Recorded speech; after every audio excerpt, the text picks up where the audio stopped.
Hello, everybody. It is September the 25th, 2019. This is Wrestleview Weekly. Hello. Hi. How are you? I'm doing great.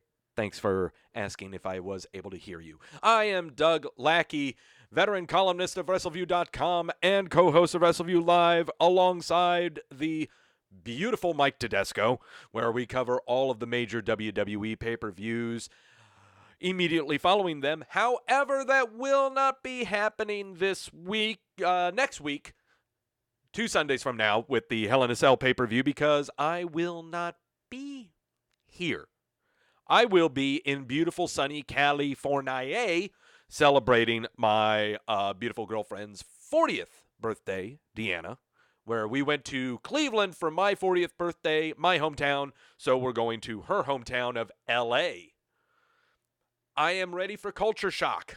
Lots of it. And beautiful weather. I could really use some beautiful weather right now, especially when it's in the middle of forest fire season. If you are in the chat room, let yourselves be known right now by wow. Say wee, and I'll let you know everyone else is in the chat room. Hello, Nafis. I saw other people that are in there. Nafisa Dot is in the chat room. Who else is in the chat room? I saw Quentin. I saw Jamel. I saw Kit. I saw... Who else is in there? Xantrix is in there. Whee! I see Mashoon Walls is in there. What's up, Sir Douglas? Oh, why, thank you. I did not know that I was a member of royalty or nobility or otherwise. Who else is in there? Yes, Kit's in there. Whee! Jamel is in there. Who else is in there? Come on, let yourselves know and be right. Gills is in there. Whee! All right. Keep it going. Daniel's in there. Okay. On the docket today, going over the red show and the blue show, as we always do on the show. Lots of news to go over that's happened this week, including a WWE Hall of Famer who was recently hospitalized. He's okay, but letting you know. No, all right, I'll give Daniel a wee. There we go. Okay. Big changes to the WWE Milk Carton that we really have to go over. So many people off the Milk Carton. It is now a carton. It's no longer a 1-gallon jug. And also, so because I'm going to be on vacation, some changes. First off, there will be an episode of Wrestleview Weekly next week, but I'll let you know on when that will be. But however, I will not be joining Mike for the Hell in a Cell recap on WrestleView Live 2 Sundays from now, nor will there be a post Hell in a Cell episode of WrestleView Weekly. Because it dawned on me how long I'm going to be out, I did not have a show or anything lined up to predict the WWE Draft. This is a draft that's going to be taking place October the 11th. This will be the second episode of Friday Night Smackdown after it has debuted on Fox. And so, big major shuffle-ups going on between Raw and SmackDown. The wild card rule is out the window, as if anyone was paying attention to it. And so, we will have almost brand new rosters. We're not sure. But because of my schedule and because of their schedule, I am going to attempt to predict 6 major changes to the Raw and SmackDown rosters. Some of them might seem painfully obvious, and others you'll go, okay. But as always, when I predict these kinds of things and I make that kind of number of predictions, they are all locks. These are all locked picks that I am making for the WWE Draft. Doug, what do you mean by locked picks? Well, what that means is whenever I make a prediction on here and I say that it is a locked pick, it is because I am wagering something. I am wagering my sobriety. I am wagering my liver. And so, what we always do, we wager a shot of the Luna Azul Blanco tequila. 6 shots are up for this. So, you know damn well. No, I'm not taking...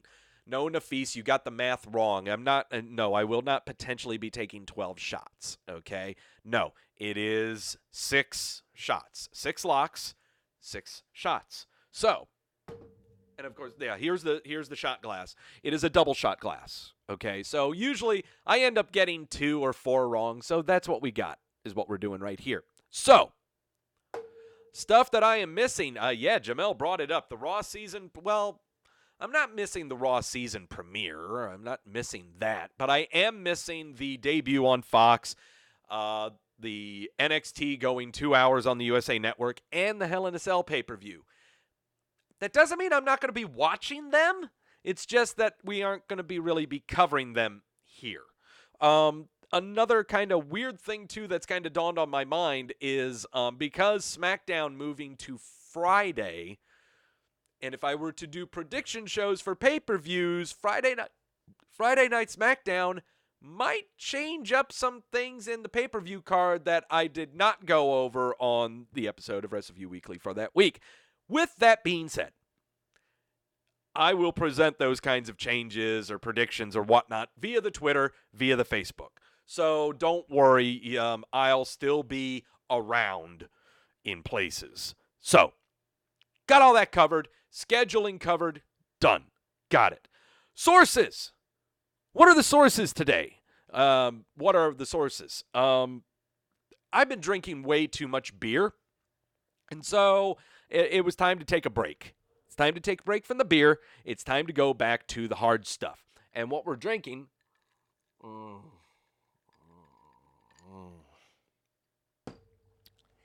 is heaven.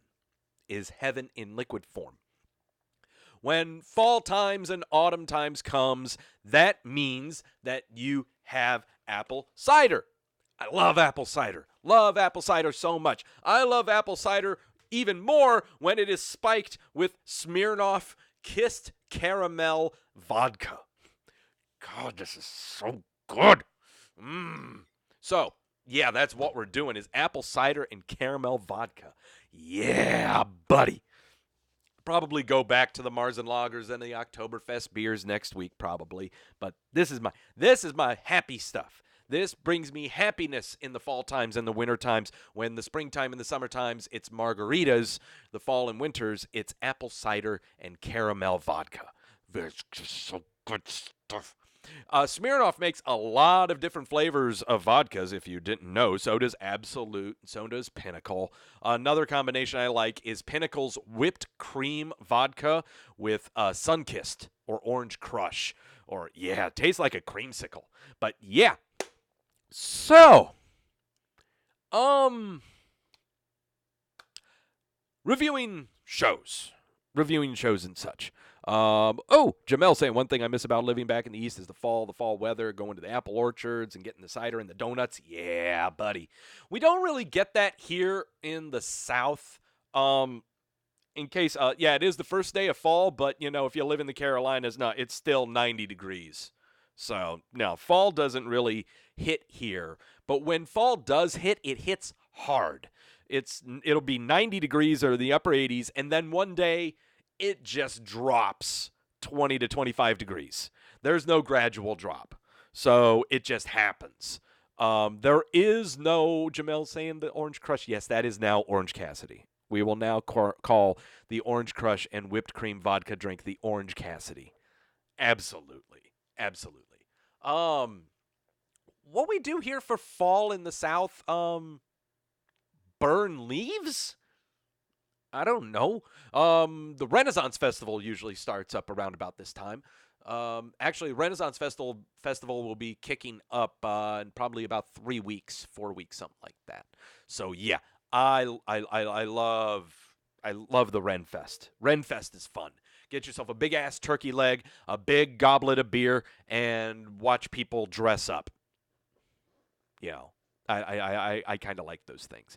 What else is going on here? Got the trip to California. I'm going to be coming back, looking very crispy. Maybe being more aware of the earth around me, and maybe pay more in taxes for things that I really shouldn't be paying more taxes for. So, all right. So the Red Show and the Blue Show. There were some noticeable differences. In one match in particular, in one type of match in particular that I really want to talk about between the Red Show and the Blue Show. But until then, let's go to the Bray Wyatt show.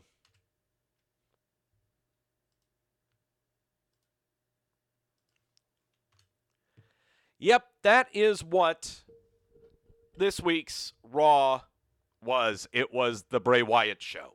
That's all it was. It was all about Bray Wyatt. From the intro to the show to everything is all about The Fiend, all about Bray Wyatt.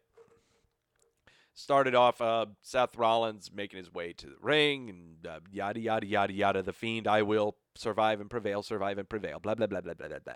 Yes, he seems very determined.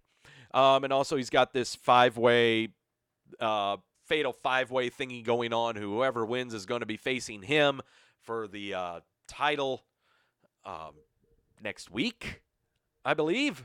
So, yeah, all kinds of stuff. And then Braun Strowman comes out, says, hey, what about me? You're going to get these hands. And so they're basically challenging to a match tonight, those two. So, yeah, there you go.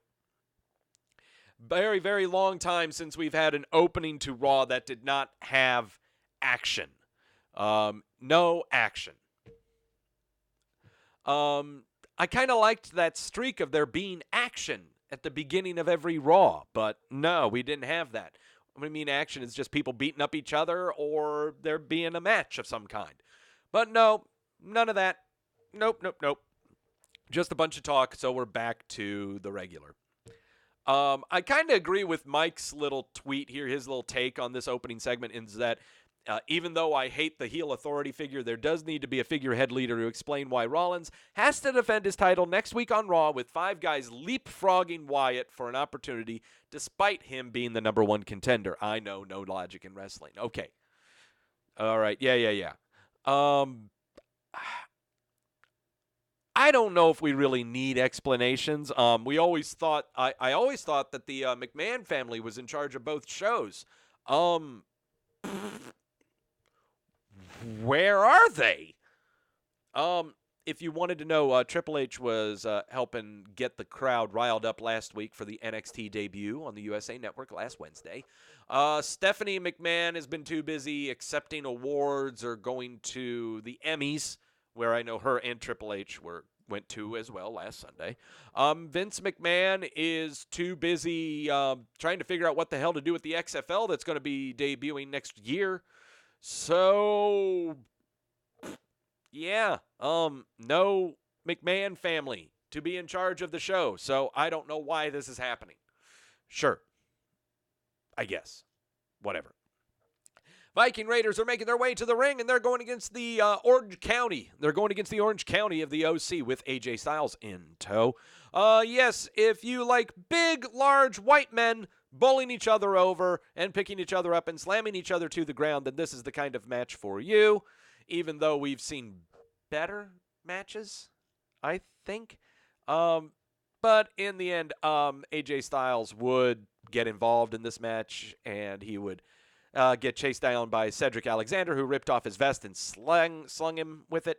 But then Eric is going to light up and do some things to Luke Gallows. Winners by pinfall. Clean. Are the Viking Raiders.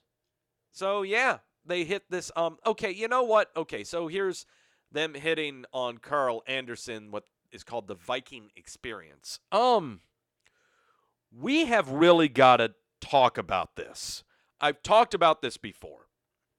I'm going to talk about it again. They have marketed these dudes all wrong. Named them wrong from the get-go. Named them wrong with their moves. Named them wrong. Xantric saying, well, I guess, I guess that's a slow motion wee. I don't know if I can do it that long. That's a long gif here. Okay, hold on here. I've got to really brace myself. He goes,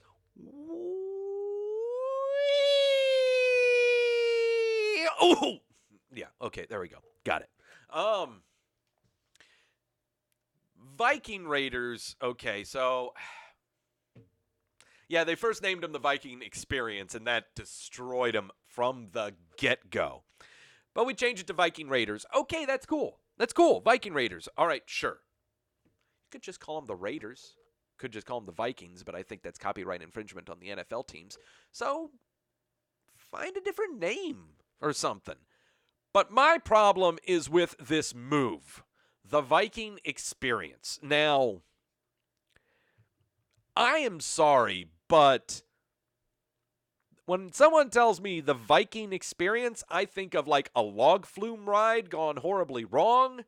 I think of, men disembarking from a boat and laying waste to a yonder village, setting it on fire and raping all of the women. That's what I think a Viking Experience would be. This is not Viking Experience.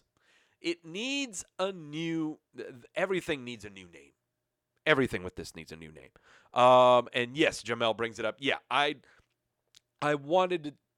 recommended that they call themselves the Dreadnoughts. God, it just sounds awesome, and it's Viking related. Or call them, the Matterhorn or something. You can just tell that someone from the Northeast is trying to market something Nordic. Okay. Do some research. Look up some fantastic vocabulary. You know what? Here, we're going to do this again. I know I did this on the fly, but Viking terminology. Viking terminology. Let's just throw war out there. 139 Old Norse words that invaded the English language. No, I don't think so. Old Norse words in the Norman dialect? Maybe? I don't know. Let's see. I am just going to do a quick spider search of war. Whether that's warehouse. I don't want that. How about fight? How about the word? No, there is no fight. Well, okay. Computer tells me there's no fight. How about battle? Okay, we do have battle. Where? Where's battle? I want to find the battle. Where's the battle? There is no battle. Okay. You know what? Screw it. Maybe Vince McMahon has this down right. Gilga and Olaf? I don't know. Xantrix, the Ragnarok. There you go. But that's what I would call the name of the finisher. Okay? I would call that the Ragnarok. All right? That's perfect. Call it the Ragnarok. The Dreadnoughts and the Ragnarok. Okay? Barbaric. Weird sounding, and if you use your throat in the right sense of what we're doing with the vernacular here, it sounds awesome, okay? Viking Experience, Viking Raiders. Do we really need to just put Viking in everything to make it known that these guys are Vikings? I mean, are we that unimaginative? Are we that uncreative? Come on, guys. Yeah, I guess it was a fun tag, but yeah, I don't know. I'm just turned off by the whole terminology and everything. I can't help it. Sit-down interview with Becky Lynch. They've been doing a lot of sit-down interviews here. Yes, Robert Roode talks about his match. Michael Cole is interviewing the Becky Lynch, and yeah, decent promo, I guess. When I see the Michael Cole interview, and we've had about 4 of these in the past 2 weeks, 4 or 5 of them in the past 2 weeks, I understand how this has now taken the place of now just the performer sitting in front of the camera like this and delivering a monologue, and maybe a lot of performers are now realizing they're not very good at the monologue. There are only certain performers that are good at the monologue. Randy Orton is one that's good at the monologue. Samoa Joe, fantastic with the monologue. But there are others that really stink at it. Becky Lynch is one of them. She got hers tonight. Monday night. So there you go. EC3 is in the ring having a match on a Monday Night Raw off the milk carton. He is off the milk carton. Everyone is ecstatic that EC3 is having a match on Monday Night Raw against Rusev. And, yeah, gets squashed. He gets absolutely squashed. All right. It's time to talk some people down here. First off, we are absolutely going to be scrolling down on this episode of Monday Night Raw. Okay, and focus, camera, focus. Now, I am sure that throughout the Twitter worlds and the Reddit lands, people were so pissed off at this. This is what EC3 left Impact Wrestling for? I would have. Wouldn't you have? Seriously? You don't think he's happy where he is? Come on now. He's absolutely having the time of his life.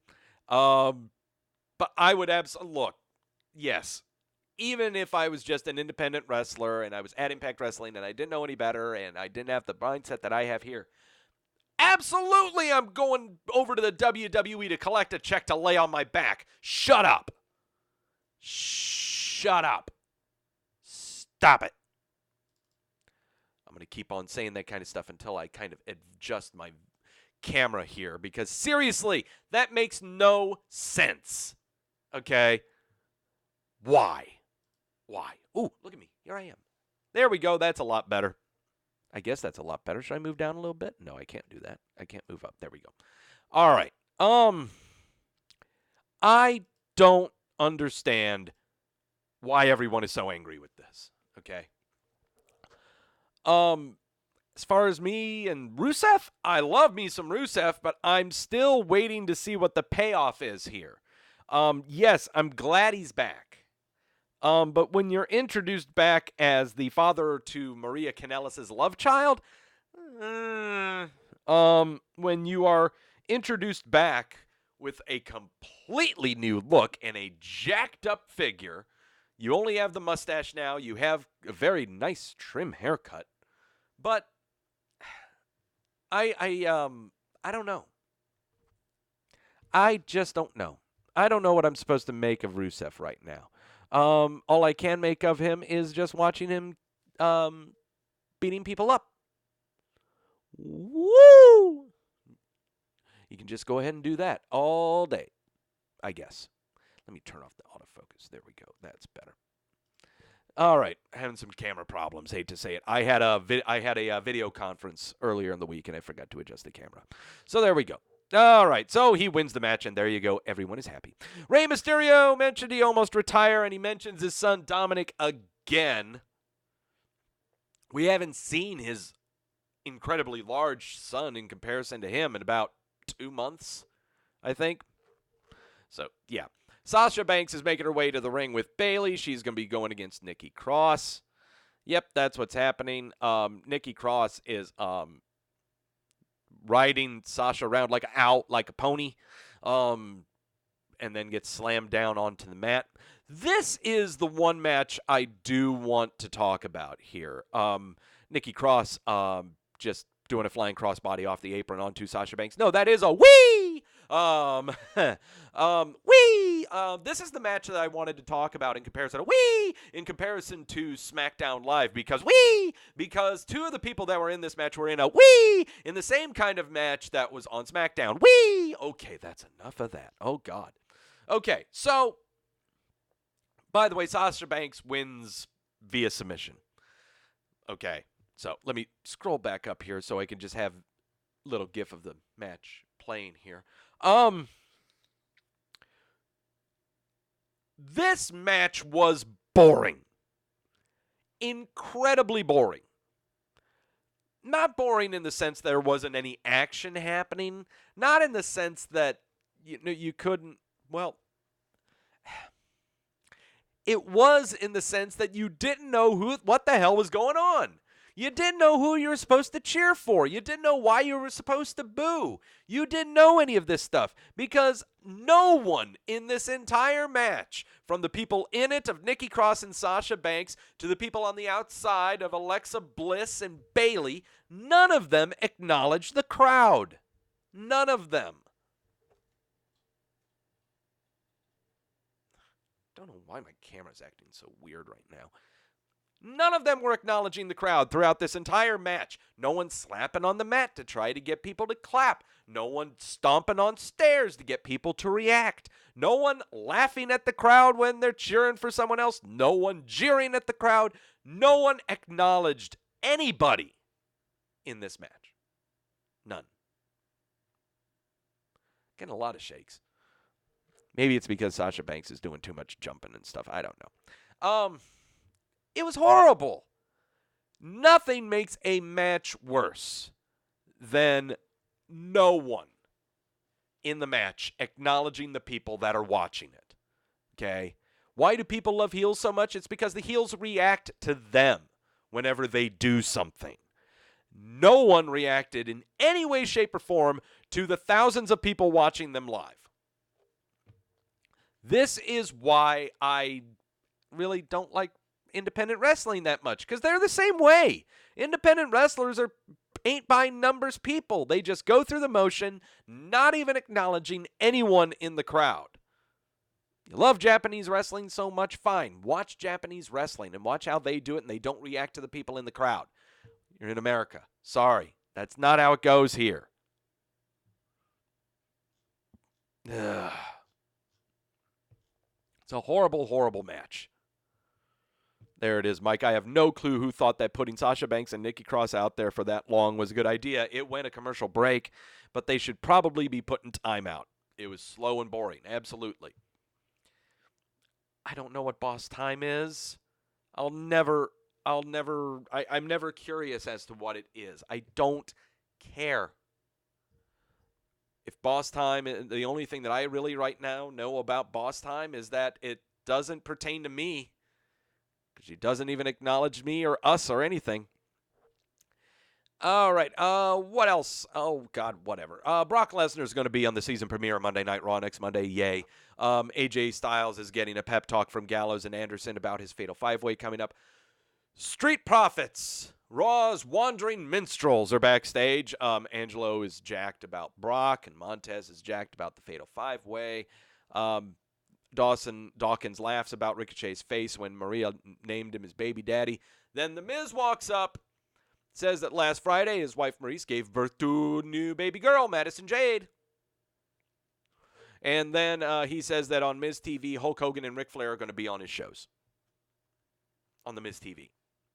Next week. Okay. Sure. I guess. Lacey Evans is making her way down to the ring. She's going to be in action. She's going against Ember Moon. I guess some stuff happening here, like with Ember Moon doing weird stuff with her feet to give a stunner on the outside to Lacey Evans. I guess. But this match was really made just to propagate the feud going on between Lacey Evans and Natalya, because Evans won by submission by putting Ember Moon in a really, really bad sharpshooter. Natalya's backstage watching it on the TV in the really bad, awkward angle, asking what she thought. We don't care what she thinks. Seriously, this is what Raw is right now. It's really bad. Only saying that because everyone's watching it. All right. Firefly Funhouse and Bray Wyatt does creepy shit. All right. It is time to level with you. All right?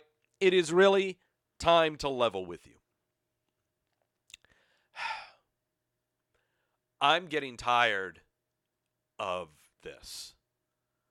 I am tired of the Firefly Funhouse. It used to be really fun in the beginning.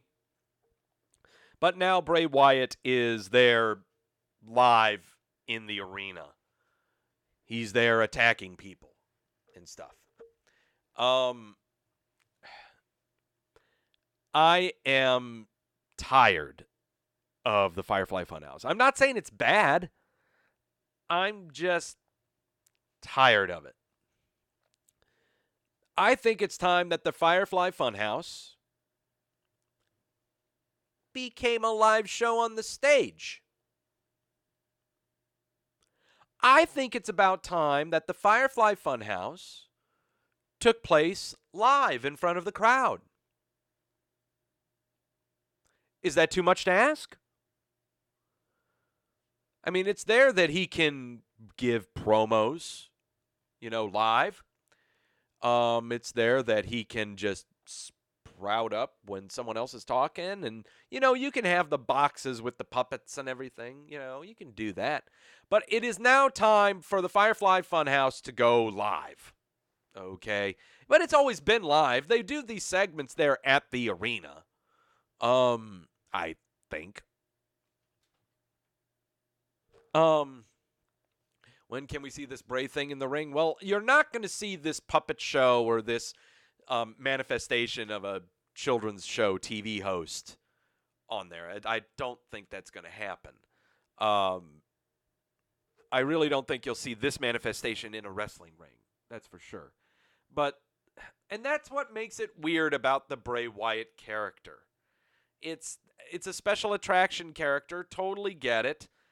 But he feels like the boogeyman to me when he's the Fiend. There's nothing... I don't know. I know everyone likes the theatrics. Everyone likes the production. Don't get me wrong, it's cool. But it's very short term. It really is. I am scared. I am really, really scared about this. Not that, oh my God, losing, he's going to be just like how he was before and he's going to lose all the time. No, it's just, I don't think that this has legs. Especially with how quickly with how quickly they're stepping on the gas here, okay? They did this before when he initially made his debut, and they put him in an Inferno match with Kane. Only difference is that in the Inferno match, he had help from Rowan and Harper to beat up Kane. This is different. It's him on his own. He's going to be on his own. No one else is going to help him. That destroys the entire Bray Wyatt New Fiend character that we have. So, I'm just scared. So we've got to find some ways to, I'm not saying change the character, but make him a little more lively. All right? Bear in mind, this character has now taken roughly a little over 2 months to cultivate. 3 months almost.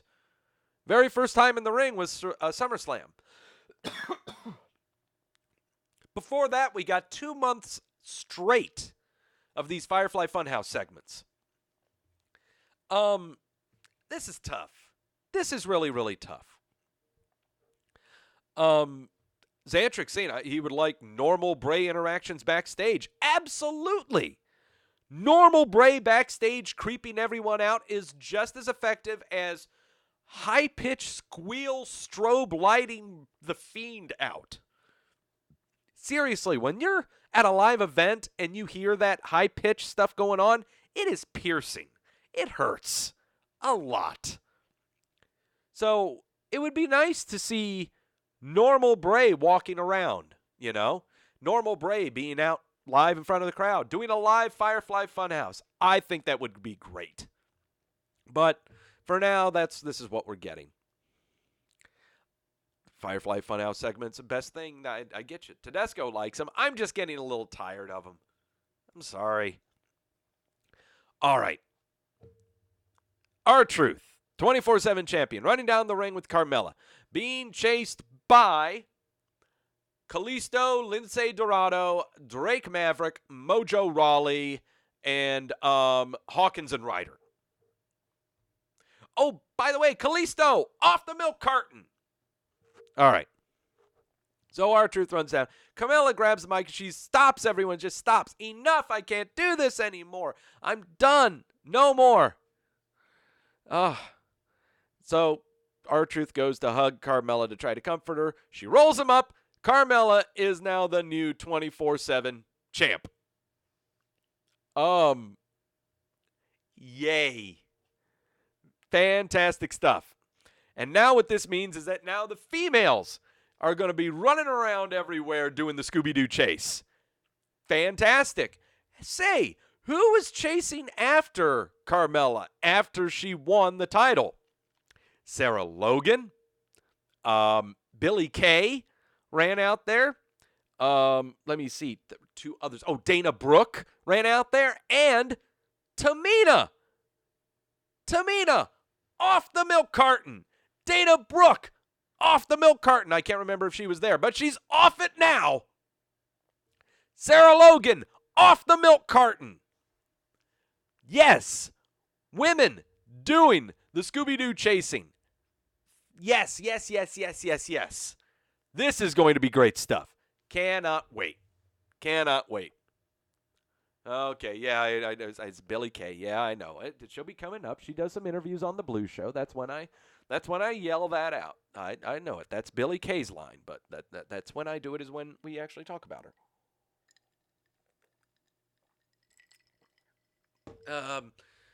Karen Bourbon making his way to the ring with an all-new entrance. Not necessarily all new. It's just a brand new font on his Titantron and regal tones mixed in with his original entrance music. So it's, it's all right. You guys are all right. All right. He's going in the ring. He's facing Chad Gable.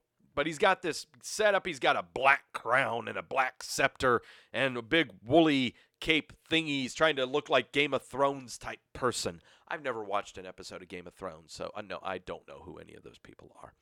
King Corbin versus Chad Gable. Since Cesaro is not on the show, we got to have King Corbin pick up the slack on great matches. All right. This was a fantastic match. Both Gable and Corbin showed off. All right. This was a fantastic match. Up and down. Fantastic stuff. The babyface in peril stuff by Gable is fantastic. You can identify with it because he's short, but he's also Olympic guy, so yeah. Cutoff. King of the cutoff spot is Karen Bourbon.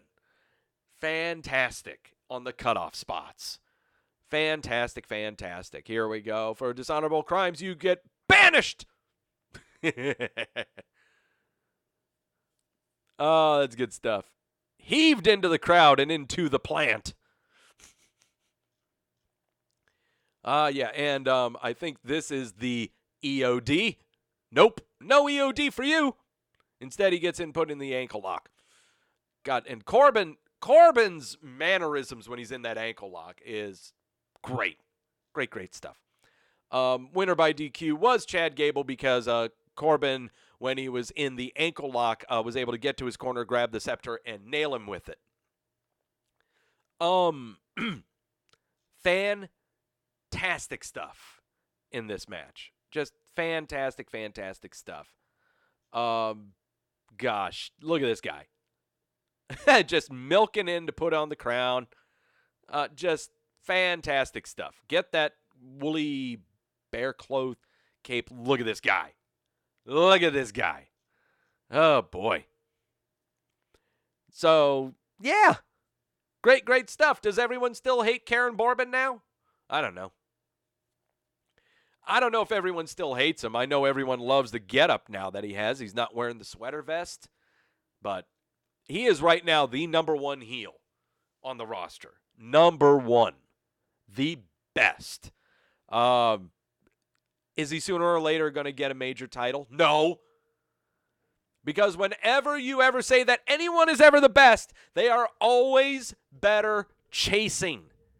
Everyone is better chasing. When someone gets really, really good, no, you do not give them a title. Never. You do that squashes all the momentum, squashes everything that's great about them.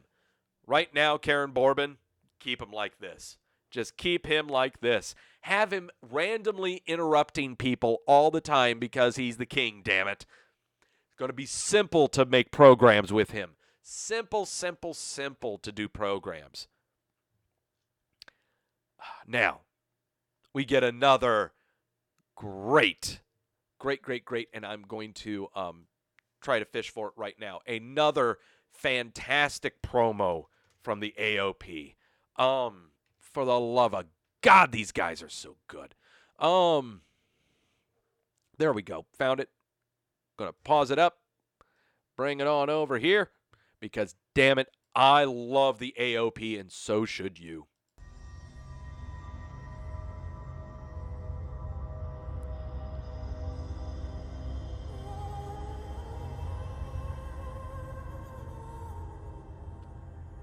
My name is Razar. My name is Akam, and together we're the authors of Pain. God, the that front lit, AOP. the two of them sitting there. It reminds me of, God, what is it, the Salamence or something Brothers from Breaking Bad? God. Sare Pochadea, AOP Gonia, AOP Gonia. Who is the AOP? Who is the AOP? All right, we're going to show you. The cinematography on this, fantastic, using different camera. It's not the same camera that you would see at the shows. Different frame rate, different millimeter, just fantastic. There they go. Heath Slater and No Way Jose go down. That was No Way Jose. Yeah. God, look at this, right here. Oh, my God, that camera. God, that's so good. Oh, that angle. God damn it, that angle. Oh, that angle where they focus in on the guy in the background with him in the foreground. This is fantastic shit. Fantastic shit. God, I want to see that angle one more time. God, fantastic shit. Look at that. Great shit. Just so you guys know, yes. Akam is originally from Canada. He's from British Columbia, but he speaks fluent Punjabi. I think it's Punjabi or Hindi. I think it's actually Hindi that he speaks. Razar is from Albania, but I'm not sure if he is speaking like a form of Dutch. I think is what he is speaking is a form of Dutch. But, God damn it. These guys are fantastic, okay? Right now, so, we are building up these guys fantastically to be looking like hitmen like this. Like, everyone is afraid to fight us, and we're going to show you why, okay? Fantastic shit, all right? These are not guys that are going to come out and do squash matches. There's going to be a match going on. They're going to bum rush the ring and beat the shit out of people, okay? All the time, okay? This is going to be happening after Hell in a Cell. These guys are going to come out and beat the shit out of people, okay? We're talking Samoa Joe beatdown from TNA days. That's what these guys are going to do. God, I cannot wait. And it should, but the one thing is that I really hope that this doesn't, them bum rushing and beating people up, that this doesn't happen during the typical match where you know it's going to happen. You know, during an EC3 match, during a No Way Jose match, during a tag team match between Ryder and Hawkins and some other team. You know, or in the Lucha House Party, something like that. We can't have that. These guys need to be coming out during any match, okay? Or even when the match is over, they come out and beat people up, all right? This, I cannot wait. This is going to be so fantastic. Imagine them just coming out and just randomly beating up Seth Rollins for the hell of it. Both of them. They can take out Braun Strowman. The two of these guys. That will be fantastic. If that doesn't make you happy, I don't know what does in this world. Fatal 5-way elimination style match. Rey Mysterio, Ricochet, Robert Roode, AJ Styles, and Shinsuke Nakamura with Sami Zayn in tow. The winner of this match is going to be facing Seth Rollins for the Universal title on next week's episode of Raw, which is the season premiere of Monday Night Raw. Let's get into the things. Mysterio on Ricochet. Whee! No, he does the moonsault on AJ Styles. Oh, Ricochet, whee! Everyone's going wee. Mysterio, wee. Oh, Ricochet going, oh, I can do that. Wee. All right. Wee. That's saying wee. God. God.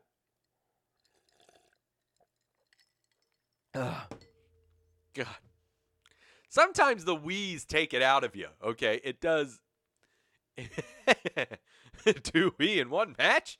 Yeah, you gotcha. Rude with Mysterio. Wah! Well, that wasn't a wee. Yeah, that was more of a wah! Oh, man. Okay. Everything is going on in this match. Everyone's getting their shit in on this match. Ricochet hitting the recoil, but Shinsuke coming on in to bum rush with a Kinshasa and eliminate Ricochet. Later on, we come back from a commercial, typical Tower of Doom spot. Ugh. But then Shinsuke Nakamura is eliminated by AJ Styles. I really wish on here we had the gif of Sami Zayn running by as Nakamura delivered like a knee strike to the face. I'm sure that I can find it. Hold on here. Yes. I love doing this stuff live on the show. This is just so great to do. Let's just look up Sami Zayn. I'm sure I'll be able to find. There we go. That's the one I'm talking about right there. There we go. That's good. Here we go. This is what you need to see. You need a friend like Sami Zayn. You need a friend like Sami Zayn right there. When you do something great, he's...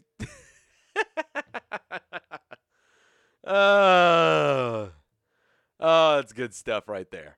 Sami Zayn being a part of Nakamura and his entourage is great. All right. Everyone complaining that Sami Zayn should be wrestling in matches, shut up. He's kind of banged up. Shut up. But Ricochet is eliminated by Shinsuke Nakamura.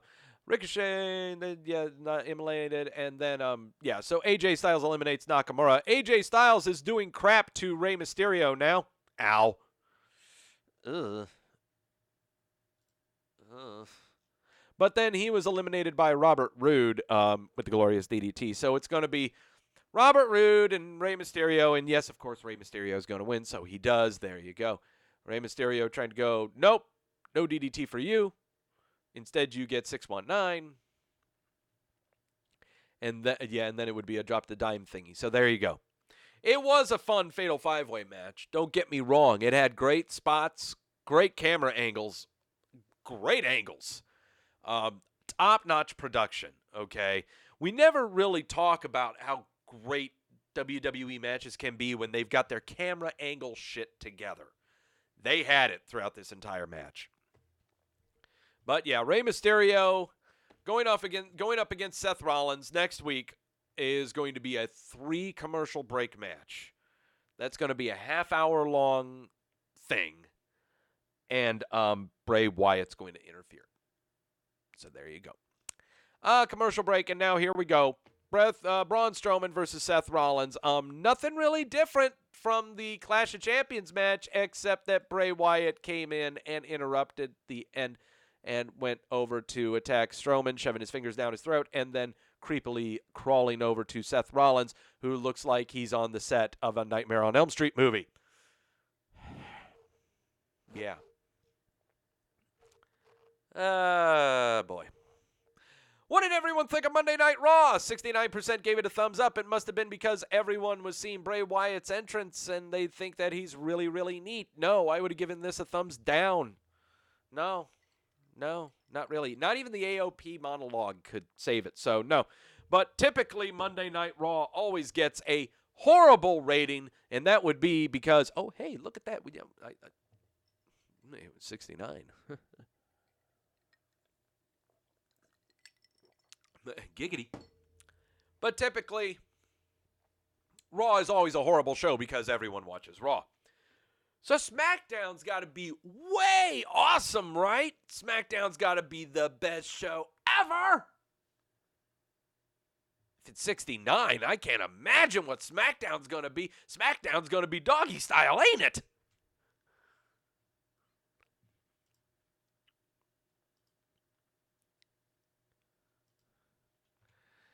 No, SmackDown tonight is going to be a nice dose of blue balls is what it's going to be. Yeah, so much wrong with this show this week. So much wrong happening here. But there was a shining moment, one shining match that I do want to talk about that puts everything into perspective with what happened on Raw. Eric Rowan comes out. He says words. He doesn't get respect. Daniel Bryan comes out. He says words. Why don't you beat me up? So Daniel Bryan versus Rowan in a match. Luke Harper would make an appearance. Daniel Bryan would be distracted. And then Rowan would slap on the Iron Claw, which he does the first time, but Daniel Bryan's leg gets caught in the ropes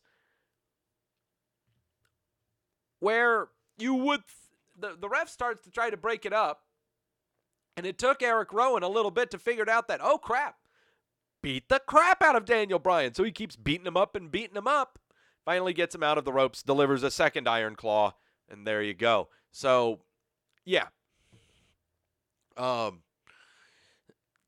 yes, Rowan gets the win. Harper starts directing traffic. They clear out the space on the commentator's table. They're about to dump Daniel Bryan on it. Then out comes Out comes Roman Reigns. Everyone's beating each other up. Roman and Daniel Bryan end up getting the upper hand. They're in the ring, and Daniel Bryan slaps away Roman Reigns' hand as if he was going to shake it. Bryan grabs a microphone, says all he wants is a one-word answer, and that is if they want to see him and Roman kick the hell out of Luke and Rowan's disrespecting asses. And everyone is chanting yes. So, yeah. Video airing of Bork Laser's entire career summary. And then Michael Cole is having an interview with Kofi Kingston. Chad Gable is now in the ring. He says last week, Karen Bourbon said no matter how hard he tries, he'll always come up short. But his run at the King of the Ring was not joking. It was not a laughing matter. He had Corbin beat. Corbin knew it. That's why he got himself disqualified that previous night. Well, out comes Mike Kanellis. He's walking down. And he says that he tells him he's really sorry to come out and cut him short, but he came here so he could prove to his pregnant wife that size does matter. This match lasted 45 seconds. Chad Gable won and made Kanellis tap out. After the match, a strum of the guitar, and out appears Elias, singing a nice little song about why short people shouldn't live. So, yeah. See a clip last night, Carmella winning the 24/7 title. Charlotte Flair walks backstage, and R-Truth is standing at Carmella's door. Charlotte asking if he's seen Carmella. R-Truth says, I don't know anyone named Carmella, especially not one who just won the 48/7 7-Eleven European Championship TV.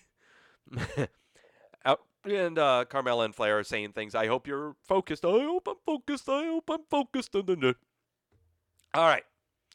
This is the match that I want to talk about.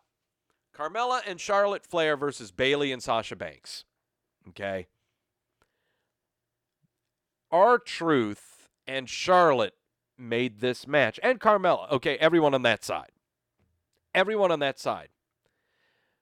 Bayley and Sasha Banks finally acted like heels because of the crowd's reaction. Why was the crowd reacting? How did the crowd react? It was when R-Truth is clapping his hands, getting the crowd going. It's when Charlotte is stomping on the stairs, trying to get the crowd involved. It's with Carmella reacting to the crowd whenever she does something or moonwalking or whatever. Sasha and Bayley finally acknowledged the crowd after R-Truth and everyone on that side did. It's amazing. And this was actually a pretty good match, and it was purely because of the crowd involvement. It was because of everyone's enthusiasm in the match. It's simple. Acknowledge them. Berate them. Cheer at them. Do something to get the crowd motivated. If you're just too focused on what the hell you're doing in the ring, then no one is going to pay a damn bit of attention to whatever the hell you're doing. Sasha Banks and Bayley would win this matchup after Carmella tapped out to the bank statement. Charlotte was standing on the apron and didn't even get in the ring to help her out. R-Truth grabbed Carmella, and Fireman's carried her with the 24/7 title and started running as the other women from the back started bolting after them. Those women would include others that will be appearing on the show later. We will go over those. But Charlotte's still in the ring with Banks and Bayley. They're about to beat the crap out of her, and out comes Becky Lynch to make the save. And so, yeah, we're going to get a tag match between those two at the SmackDown premiere on Fox next week. So, yeah. Sami Zayn comes out, and he introduces the Intercontinental Champion Shinsuke Nakamura because he's going to have a match against Ali. Same old in this match. Sami Zayn gets interfered. Ali chases him around the ring, chases him into the ring, and eats a Kinshasa, so there you go. Big E and Xavier Woods versus the B Team. I need to invest in adding GIFs to Roy's SmackDown reviews because you guys needed to see whatever the hell Big E was doing, okay? I'm actually going to do that right now. Big E was all kinds of weird in this match. He hardly did anything. I mean, it was all Xavier Woods doing stuff in the ring. But Big E, he was one creepy big black man was what he was. Let me bring some of this up. Because yeah. Let's see. There we go. Let's first start this off with, this is the only one you need to see. Yeah. Yeah. Sitting split-legged in the corner.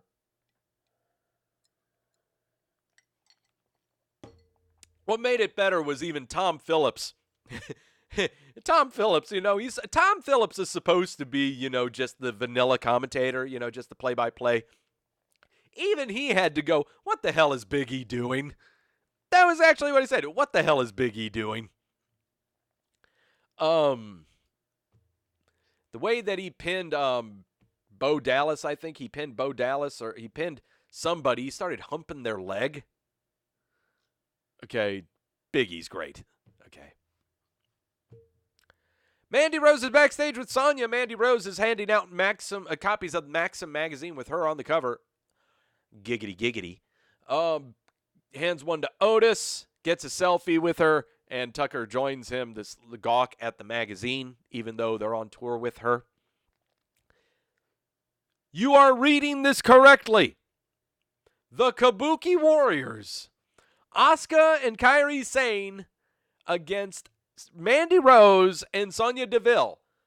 The Japanese chicks off the milk carton. And man, do we see why they were on it in the first place. Oh man, did this stink. This was bad. Really, really bad. Okay. Everything about this match was bad. Everyone's timing was off. The Japanese chick, Asuka and Kairi Sane were off big time.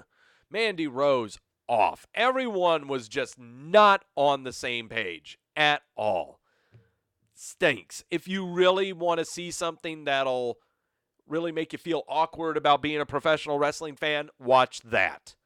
The only great thing about this match was Mandy Rose handing Corey Graves a copy of Maxim magazine and him going nuts. Him just absolutely going nuts. Yeah. So there you go. Shane McMahon is out in the ring with his legal team and yada, yada, yada. Kevin Owens comes out and the two of them are going to have a match. It's going to be a ladder match with a briefcase up on the top. And the briefcase basically is, I don't know what's supposed to be technically inside this briefcase. All that I know is that if Shane wins, then Kevin will drop his wrongful termination lawsuit and never be in the WWE again. If Kevin Owens grabs this briefcase, then Shane McMahon is no longer in the WWE. Someone is no longer in the WWE when they grab this briefcase. It's contract on a pole, or it's contract hanging in suspension. I don't know. I think that's what it is. It's a contract ladder match of some kind. Okay?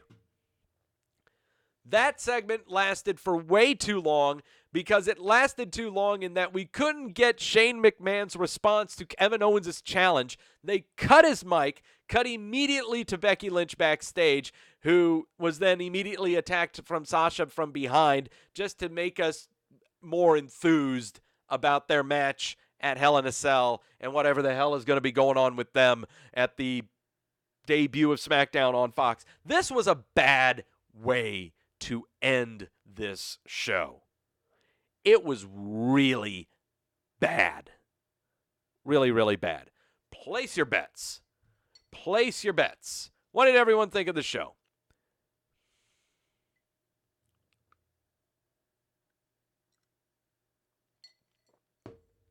%77% gave it a thumbs up. Don't know how in the hell that happened. Oh, we forgot to do something. We were going to do something here. Don't mind the transition. Because I'm back on Raw with that giggity 69% rating. We forgot to scroll down. Let's scroll down.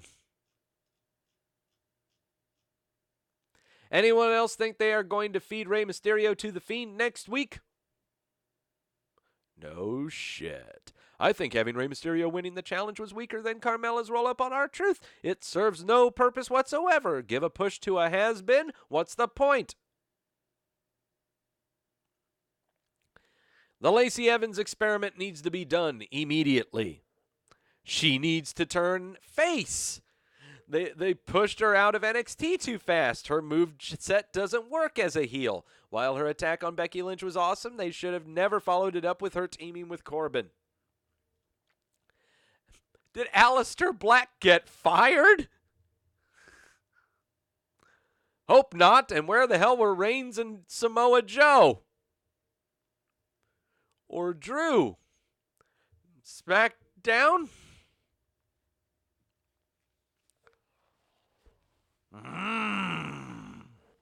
If Nikki Cross was a little bit taller, she'd be a major player for the title.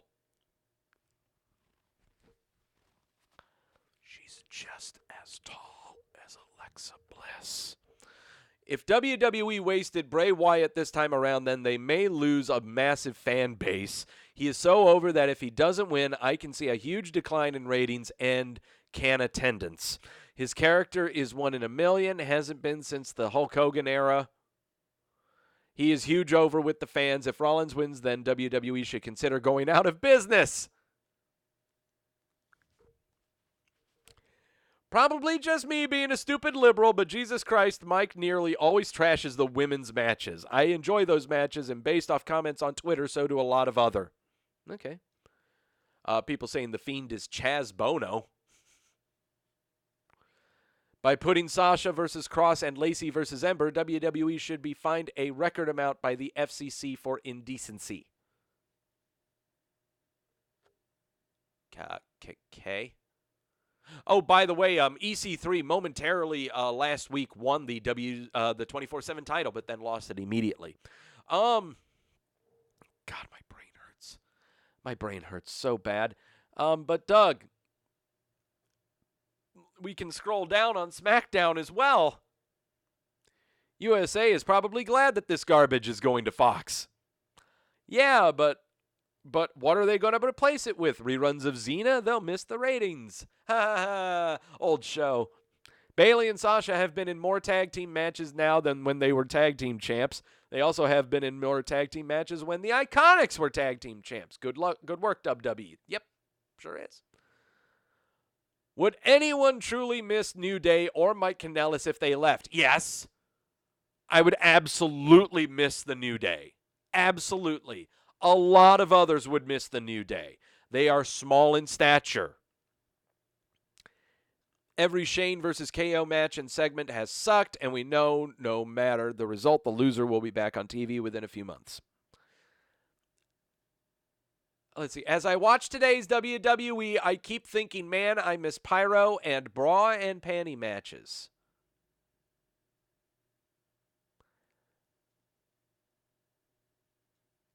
Oh, God, Big B Team versus New Day. I guess WWE figured they want a worse match than the women's tag match.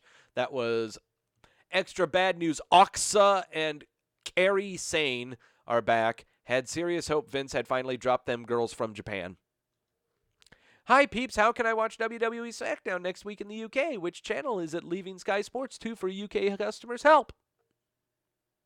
It's on the BT. It's on BT. That's what it's on. Kofi is awful. He's getting ready to face in Brock, who in story hurts everyone, but now Kofi still dresses like a moron and to get his stupid, unfunny baby crap in. Worst champ ever. I hope Brock beats him in a very one-sided match, much like what he did with John Cena. He better beat him like that because there's no way Kofi would have any chance against the Beast. Iron Claw from the apron. Oh, wait, he is tied up. You effed up, you effed up. Well, yeah, but they made up for it. Welcome to another terrible WWE production. Can't wait till next week. And once again, SmackDown has a higher rating than Raw because no one watches SmackDown. My head hurts. Oh, it makes my head hurt. Do you guys really want me to do that more often? Scroll down. Do you guys really want me to do that? Scroll down. I really don't like doing it. Excuse me. We're going to need a lot more. I need a sedative after that. You know, I really don't want to do that all the time. Ice! Now! Ice! Now! There we go.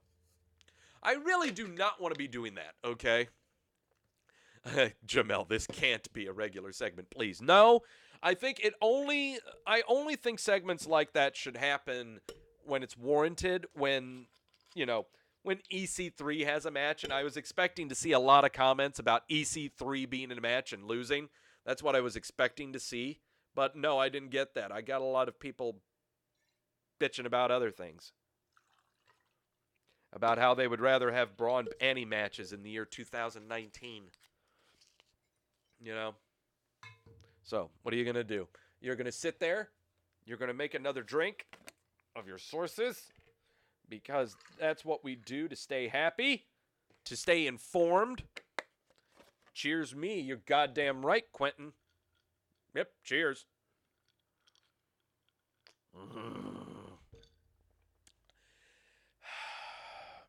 It's time to talk about the news.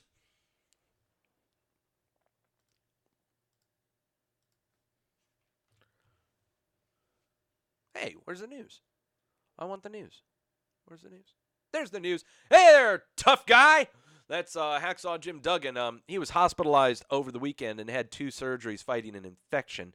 PW Insider initially reported that Duggan was in the hospital for an undisclosed reason, which forced him to cancel his signing at the Legends of the Ring convention in New Jersey. Things took a turn for the worse when he was soon developed an infection in the hospital that required 2 surgeries. Duggan's wife, Deborah, provided the update on his Instagram account. He's remained in the hospital for the past couple of days and is currently resting comfortably. So, yeah, he's all good. It's all good. It's all good. We haven't lost Duggan yet. Well, it's going to be sad when we lose Duggan. But we aren't losing anything. We're only gaining. Yes, it is true. Miz and Maurice welcomed their new girl into the world on Friday. Yes, it was reported by Miss Victoria. There she is. Small toe, really large hands, and another smaller hand over there. Yep. Was born 8:02 a.m., weighs 7 pounds, 15 ounces. So, yeah. Second child, first child was Monroe Sky. It was born last March, 2 Marches ago. So, there you go. All right. You ready to get angry? If you weren't angry before, you're going to be now. Keith Olbermann was irritated over the weekend of the WWE being promoted during a Major League Baseball game on Fox. So, the St. Louis Cardinals and the Chicago Cubs are battling for the division in the National League. And it's a very, very tight race. There's almost the potential to be a 2 or 3-way tie. There's actually maybe a tie for the division lead after the season is over with. The regular season ends next week.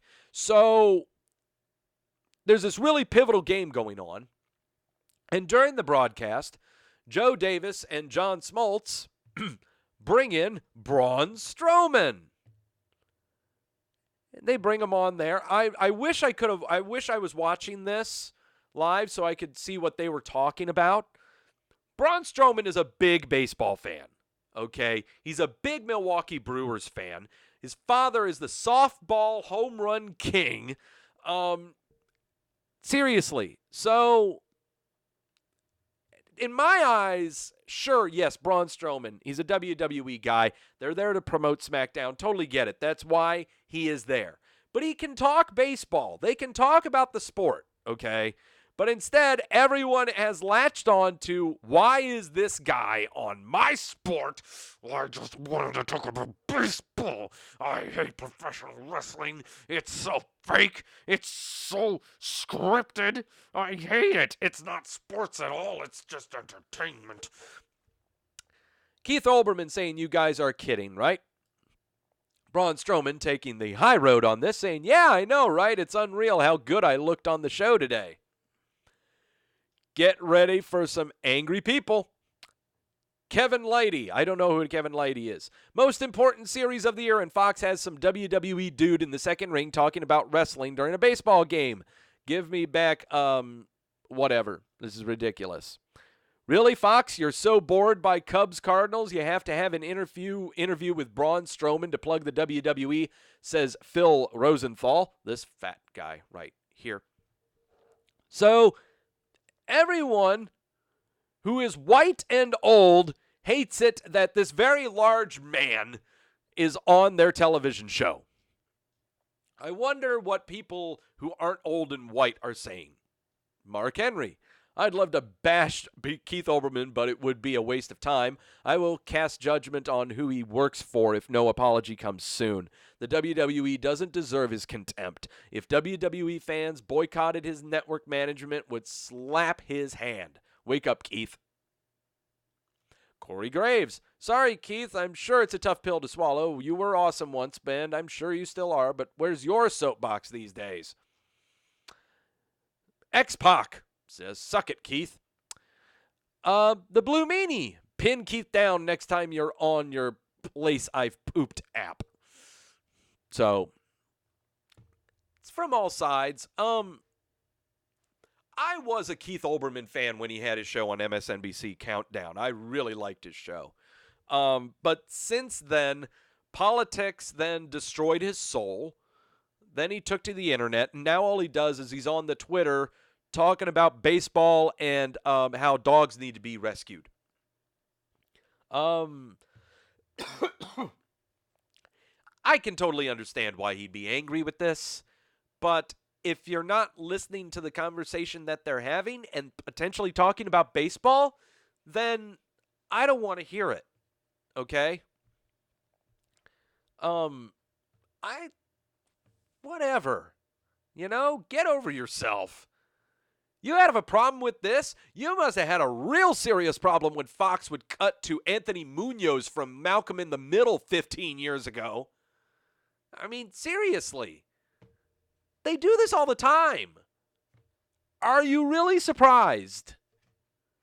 If you've got a problem with this, then you should have had a problem with it a long time ago.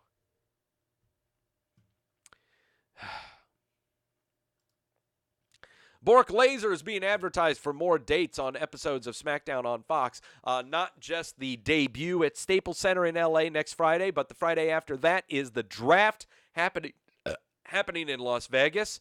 2 weeks after that will be in Kansas City, and then 3 weeks after that, is it 3 weeks? Yes, 3 weeks after that, he will be in Philly. So, now we know Bork's schedule.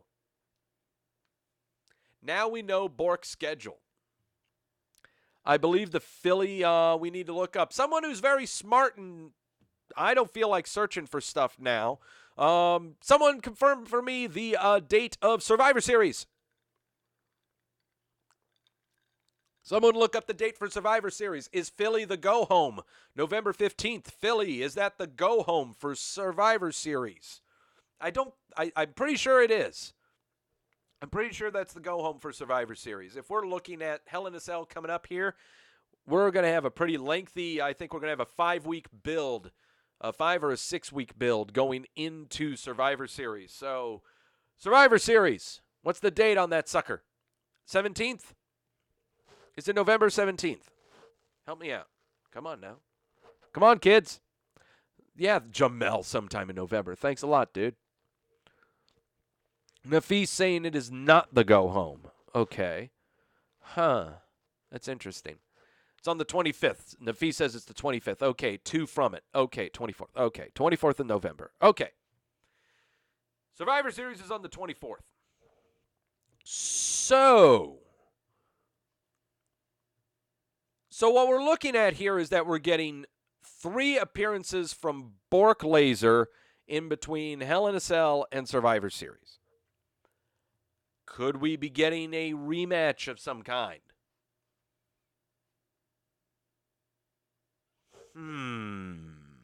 Could we be getting a new program of some kind? Dylan Lowe, hello, Mr. Lackey. I shall hear you again on the replay. Gotta go get right back to it. All right, Dylan, don't get fired. Bye. NXT debut on the USA Network did over 1 million viewers. It grabbed a healthy Nielsen rating of 0.56. And everyone's going to say, oh, it's dead. The first episode, it's dead. Oh, NXT will never survive this. Not when AEW comes out. AEW debuts, it's going to take all of them. It's only going to leave them with 0.079 people. So, yeah.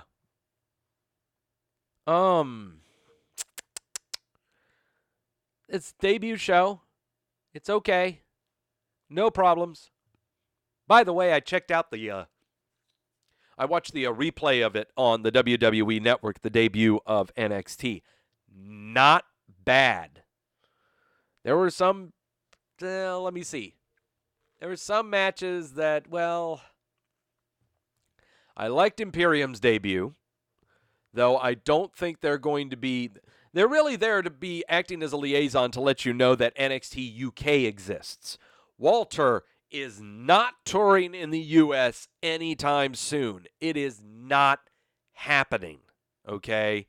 That is not happening at all, okay? But it was a very nice episode of NXT, especially ending with the schmaz, even though the episode was only 1 hour long, the other half of the other hour being on WWE Network.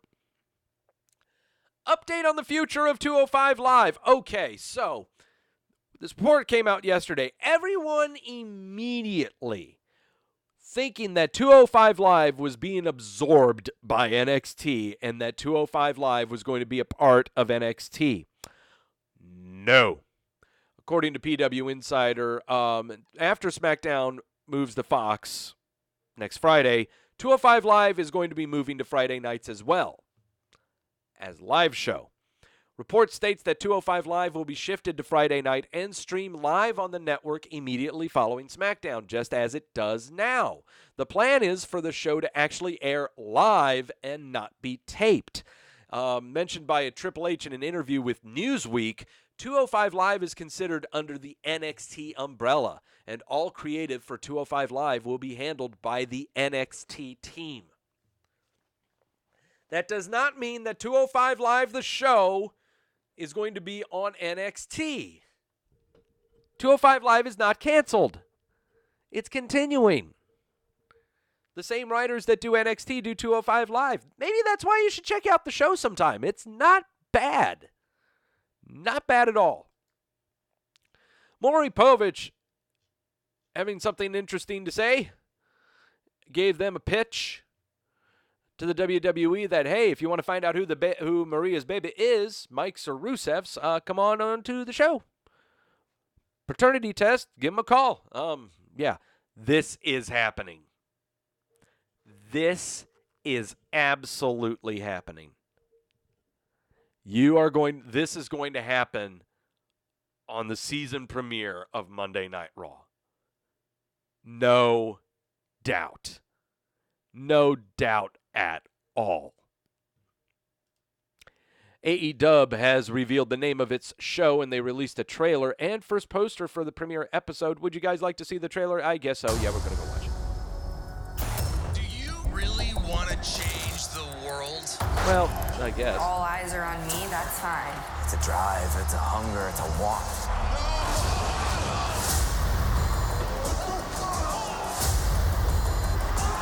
They saw what wrestling was and realized what it could be. All Elite Wrestling, a new league rises, October 2nd on TNT. Dynamite! AEW Dynamite. Would I get a copyright strike for showing this video? Well, I don't know.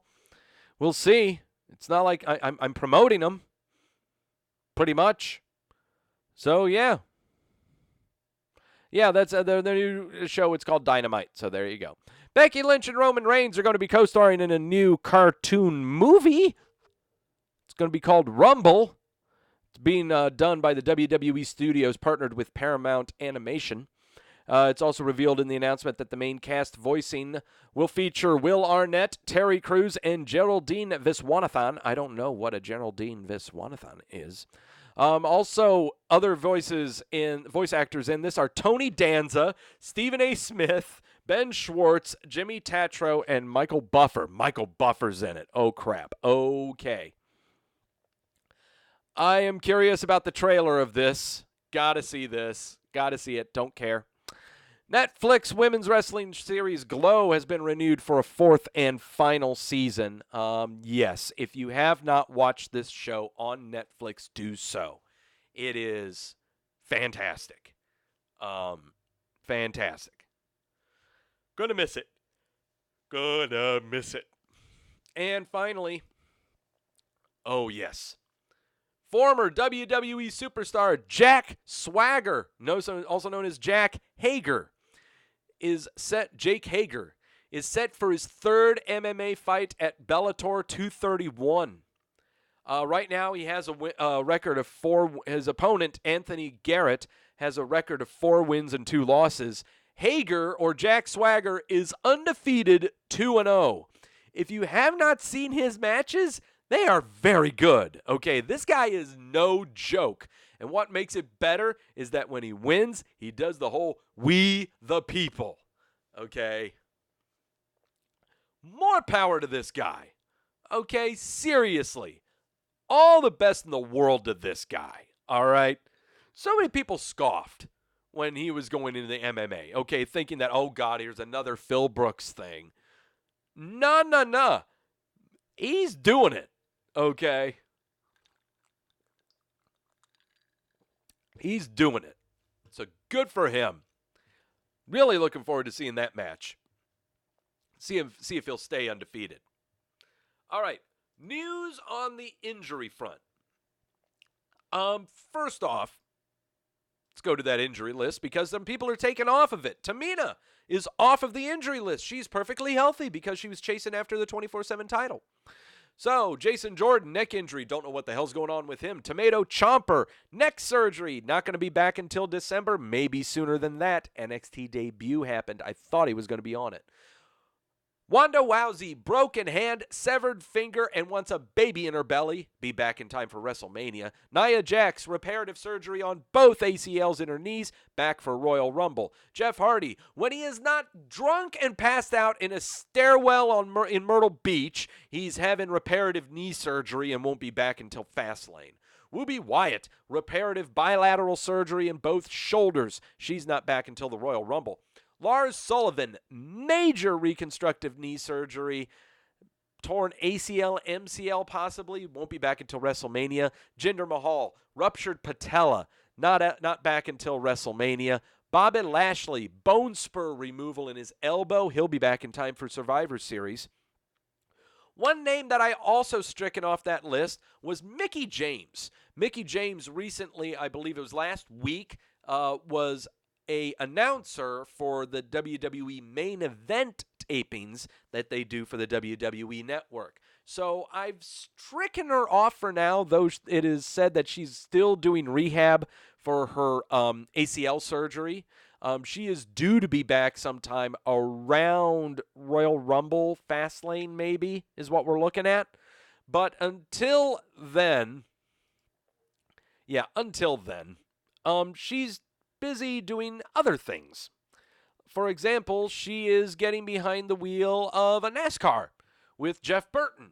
At their most recent race for NBC's broadcast of NASCAR, she got to sit alongside Jeff Burton as he rode around the track really fast. What do you think of that? That was incredible. What a rush. He's running around really fast. Oh my God. God! And she's screaming a lot. Holy crap! Yeah. That's so... Hugging the wall and all kinds of shit like that. Making her That's incredible! slap the What a armrest. rush! So yeah, that's what she's doing. She's announcing matches. She's doing. At first, I was thinking, wait a minute, she's doing NASCAR and NBC. Wow, wait, that makes me question if she's still part of the Fed. Has she been released? Nope, she's fine. So she's off the injury list. I think. Doing stuff with the WWE, just not sure if she's in a ring performance capacity. That's the best way to put it. So, those are the people that are hurt. What about the people who aren't hurt? What about the people who are perfectly healthy? What about the people who haven't been on WWE television or pay-per-view for, say, 3 weeks? They end up on a very special list, a list of my own concoction, which is just as good as this apple cider and caramel vodka.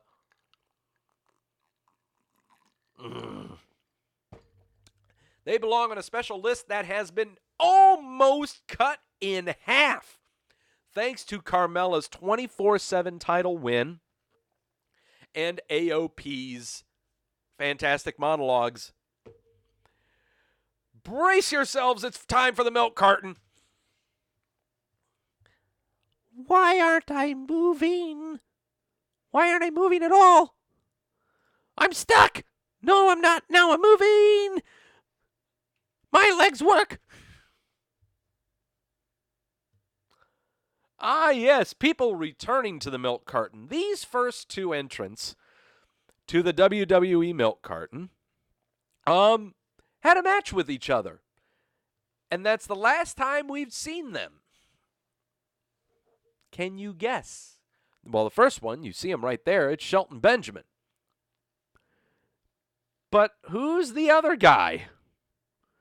We haven't seen him since September the 3rd, episode of SmackDown, where he faced Shelton Benjamin. Welcome to the Milk Carton, Aleister Black. Welcome, you fine, fine sir. You know, we saw this coming. We really saw this one coming, didn't we? After his match with Cesaro on pay-per-view, I think it was Extreme Rules, He only had one match since then. He narrowly missed the milk carton once. Couldn't miss it again.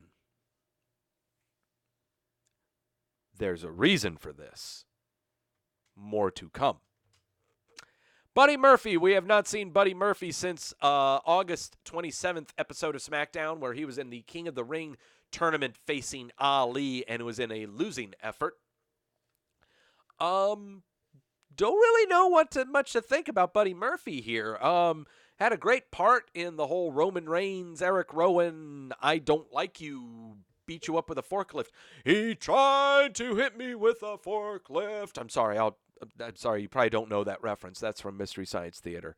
So yeah, Buddy Murphy, who knows when we're going to see him again. Finn Balor, I haven't seen him since SummerSlam when he had his match against The Fiend. He's too busy enjoying married life. He had his honeymoon, and there you go. So he's right now just enjoying life. Who knows when in the heck he's going to be coming back. The Usos, haven't seen them since July the 29th. This is when they had their triple threat tag team match for the Raw tag team titles between them, The Revival, and Gallows and Anderson. Haven't seen them since then. If they are not getting drunk and stupid behind a wheel in Florida. But there's also a reason for this too. One name that I did not add to the milk carton that you didn't see on here because I just deleted the picture. I didn't make a brand new one. Peyton Royce. We have not seen Peyton Royce since August the 11th when her and her tag team partner Billie Kay faced Alexa Bliss and Nikki Cross to defend the women's tag team titles on SummerSlam. They failed to do so. Have not seen her since. Peyton Royce is too busy getting married to Shawn Spears, a.k.a. Ty Dillinger, and having their honeymoon. So who knows when we'll see the Iconics back together again. Well, might be a little bit sooner than we think. Who knows? Eric Young, haven't seen him since that same July 29th episode of Monday Night Raw. He was involved in a 24/7 segment of some kind. Alicia Fox, haven't seen her since a segment backstage Monday Night Raw. This was the Raw reunion where she's having fun with Santino Marella and stuff. Another name that I kind of skipped over. Did I skip over it? No, I did not. It's Naomi. July 22nd. Haven't seen her since that episode of the Raw reunion.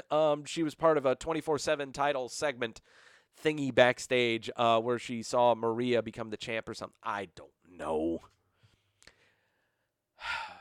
Okay.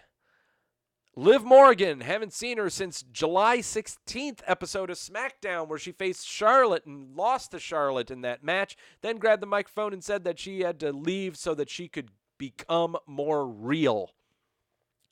Well, it's taken her 2 months now to figure out what real is. Sin Cara, haven't seen him since June the 7th.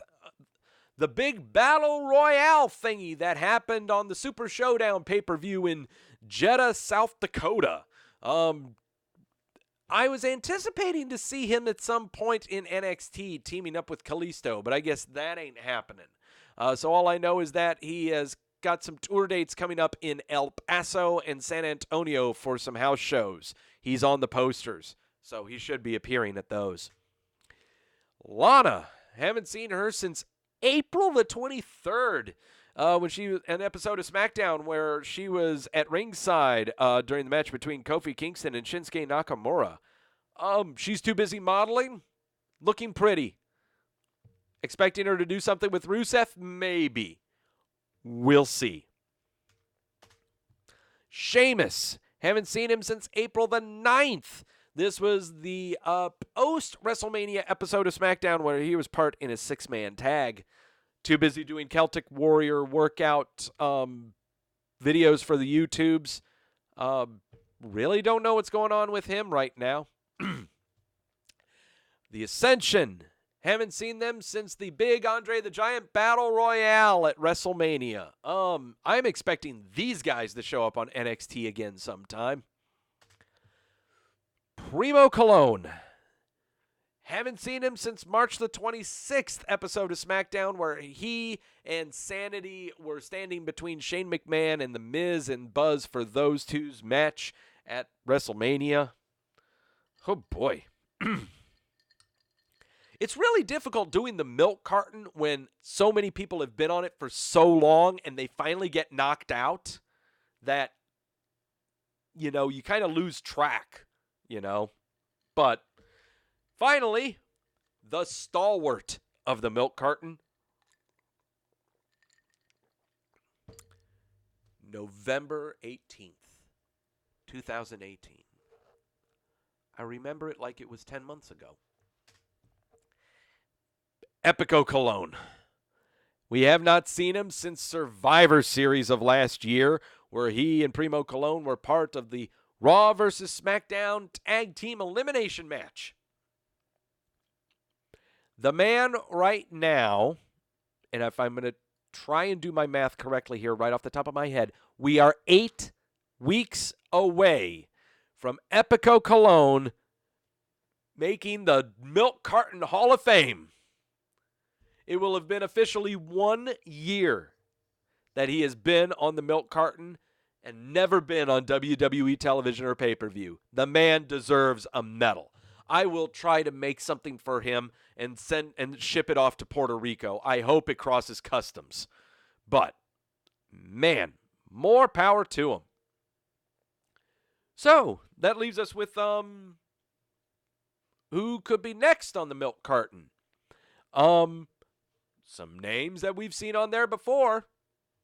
One name that will be on there only for the second time. There's got to be a reason for that, though. Yeah, it's going to be very interesting times coming up with the debut on SmackDown and the season premiere of the Raw. So, yeah. Interesting stuff. Take a sip of the sources. Because it's now time to do this epic endeavor. This thing that this took a lot of thought. Okay? But all right. 6 predictions, 6 locks, 6 moves that I see for the draft, and here we go.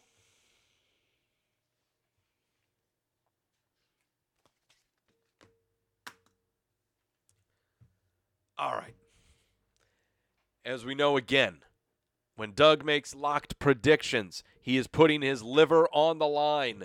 For each locked prediction he gets wrong, he takes a shot of the Luna Azul Blanco tequila on the following show. Bear in mind that this is also meshing in with the predictions that I'm making for the Hell in a Cell pay-per-view next week. Oh boy. This is going to be bad. This is going to be really bad.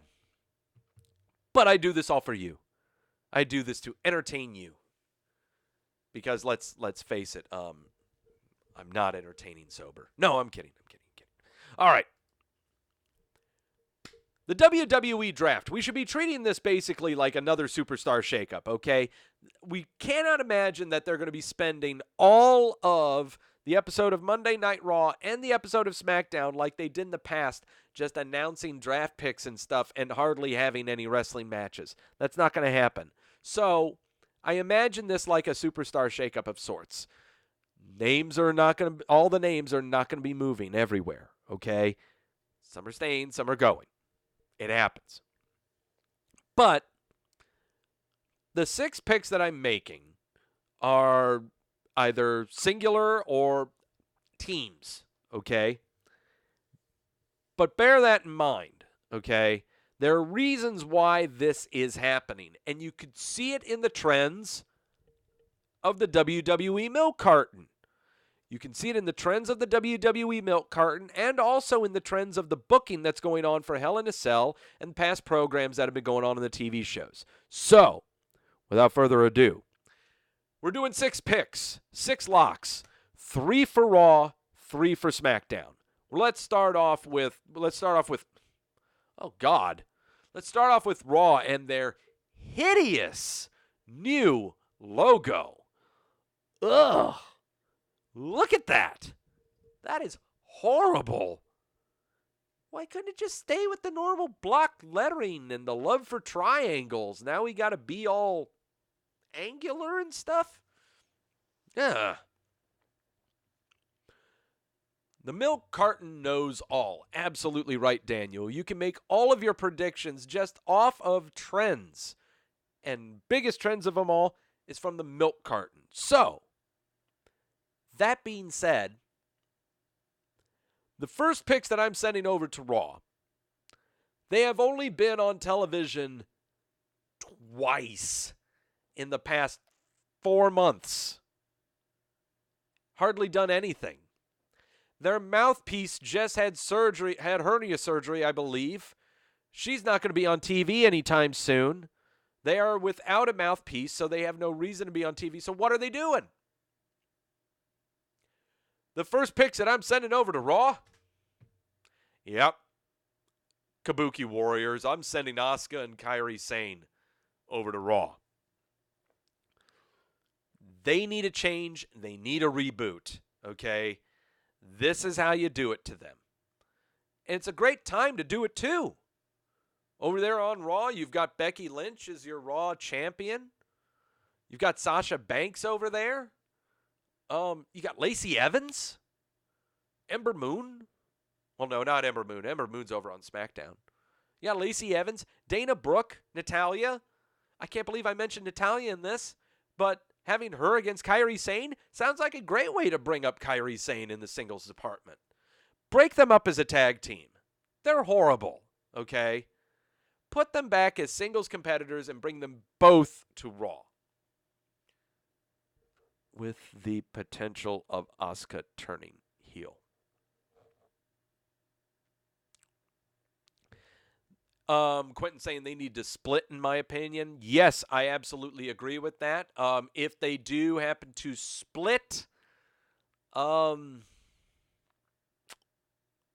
I would be wrong, but I would be right at the same time.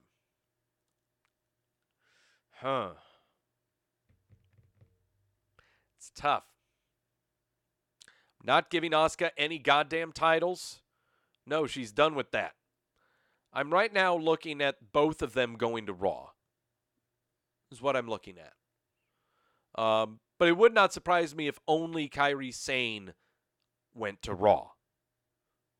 That would not surprise me. Asuka staying on SmackDown sounds fine.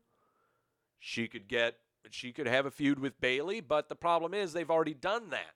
Asuka was champion before and in the triple threat. Remember that?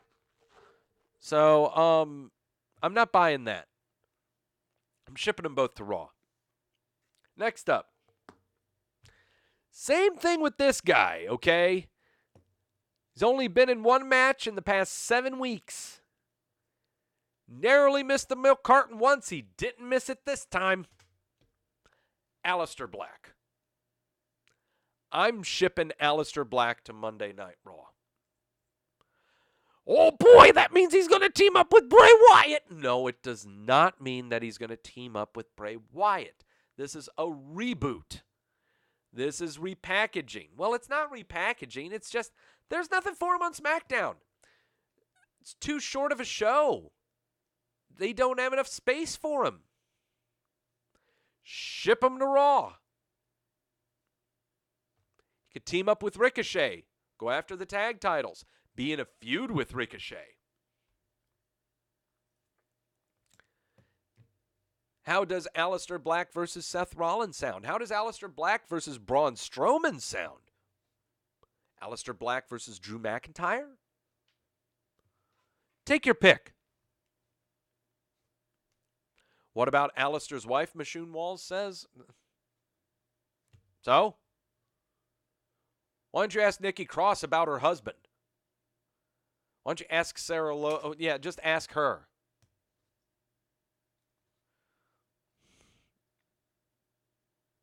So, yeah. That's what I'm seeing. What about his wife? Sure. If Aleister's going, then sure. Zelina and Andrade will come to Raw. But my money right now is with Aleister Black going to Monday Night Raw. Period. finally, no, Andrade and Zelina are on SmackDown. Well, actually, no, they are on Raw. No, they are. Andrade and Zelina are on Raw. So there you go. Finally, my third pick for Monday Night Raw. I made this pick before in past Superstar shakeups. And I think I did it earlier this year. And it didn't work. This time I think it does. Only reason I had him switching over to Raw was because we saw him losing the title at WrestleMania. Okay? But they kept him on. The same show after WrestleMania. Had him kind of lose his mind a little bit. And then he got a buddy. But now, this is the time to do it. And the booking is showing it. I'm shipping Daniel Bryan to Raw. Okay? I have to do this. It is warranted. It shows it in the booking for Hell in a Cell. It shows it in the booking. Okay? He's teaming up with Roman Reigns to go against Luke Harper and Eric Rowan. All right? Whether they're victorious or not, what are they going to do afterwards? Okay? It's all about Rowan and Reigns. It has nothing to do with Daniel Bryan. Daniel Bryan is just a victim of circumstance in all of this. There's nothing for him after this, except for teaming up with Roman Reigns, and I don't get it. Okay? Why would I have him going to Raw? There are going to be a lot of big names on SmackDown. Okay? Names that are way too obvious that I didn't even put in the draft because they know that they're going to be there. Okay? Daniel Bryan will get lost in the shuffle in SmackDown. He will. I see him going to Raw. I see him being way more of a fixture on there. God, have him. Take your pick on the matches he could have over there, you know? Take your pick on the titles he can go for. You want to see him and AJ Styles for the U.S. title?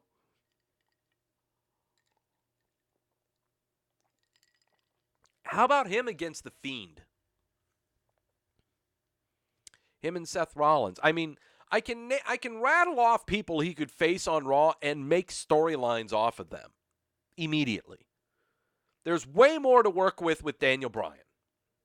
Him going to Raw. Way more stuff to do. Okay? This one, I will really be shocked if they don't do that. If they don't pull the trigger on this one, I will really be shocked. All right. Whew. SmackDown. You would think that this is a tough one,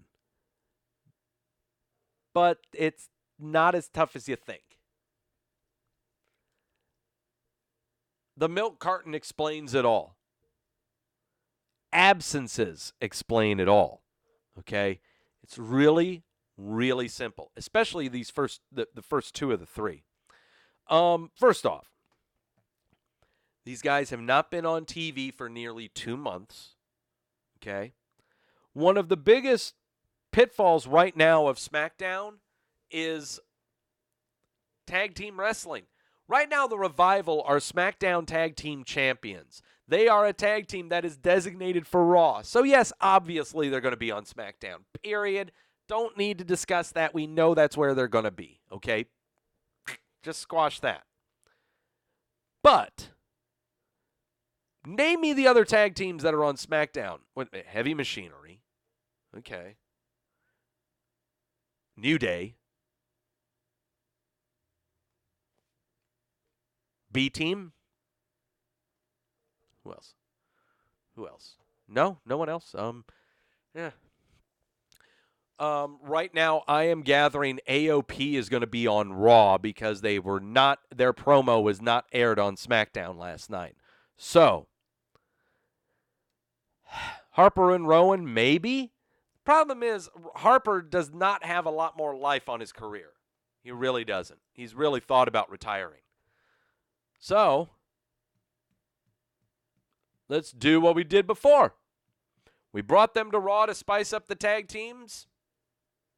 That's okay. Now we'll just ship them back. Ship the Usos back to SmackDown. They deserve it. They deserve to go back to SmackDown after all the shit they've pulled with the law. They deserve to go back to where they came from. Number one, okay? Number two, it seems they'd be more comfortable there, it seems. God. Usos New Day, which put on fantastic matches. I watched their Hell in a Cell match from 2 years ago. Fantastic shit. Usos Revival? Yes. Usos Heavy Machinery? All day, please. Usos teaming up with Roman Reigns to go against Harper and Rowan?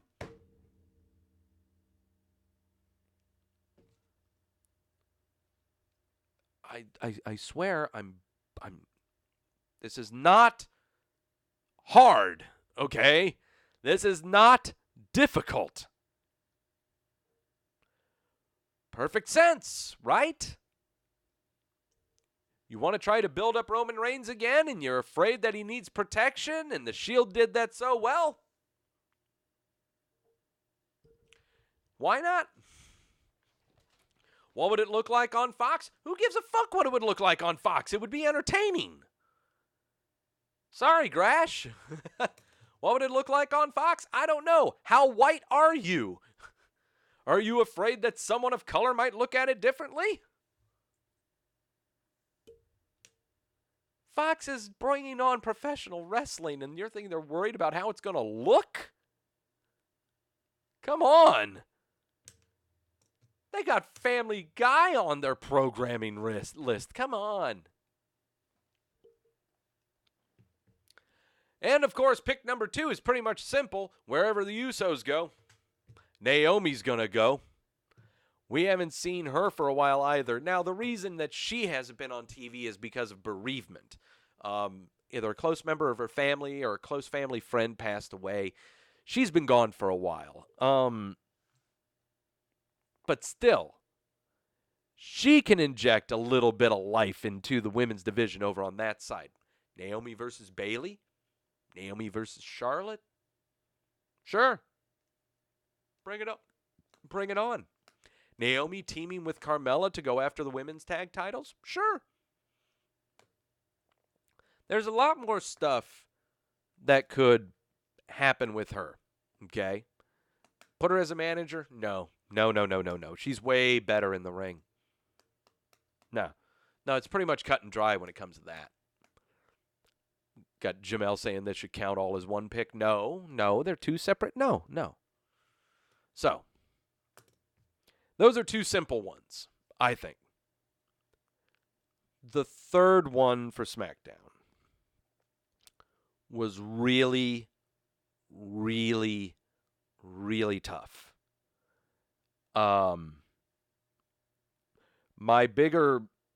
So first what came to my mind? Past times that we've had drafts, we have had names uttered that were drafted to the show, but never really appeared on the show until for a very long time. And you never realized it until like 9 or 10 months down the road. This happened before when I think it was the last draft we had and someone picked, SmackDown picked The Undertaker. This happens. Names are picked that you completely forgotten about. You never would think that they'd still be considered in-ring talent. But you know that they're important. This is not someone as blatantly obvious as The Undertaker or anything. But I'll just give you I'll just tease you a little bit. Main evented more Raws in the past calendar year than anyone else. probably to blame for one of the most successful pay-per-views of last year. Is responsible for so many main events in the past and was the only reason that the WWE ever got mainstream recognition whenever anything happened on a pay-per-view. Anything. Or even on a television show for that matter. It was because of this performer that they've gotten more airtime and more PR than ever before. And you think they're going to leave this performer off of the main roster for the debut of their biggest television acquisition ever? You're high if you don't think they're doing this. It's Ronda Rousey.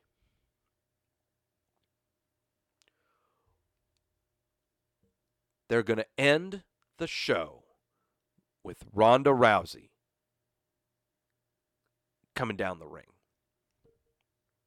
It's going to be in the middle of the Charlotte and Becky tag team match against Sasha and Bayley. This is going to happen.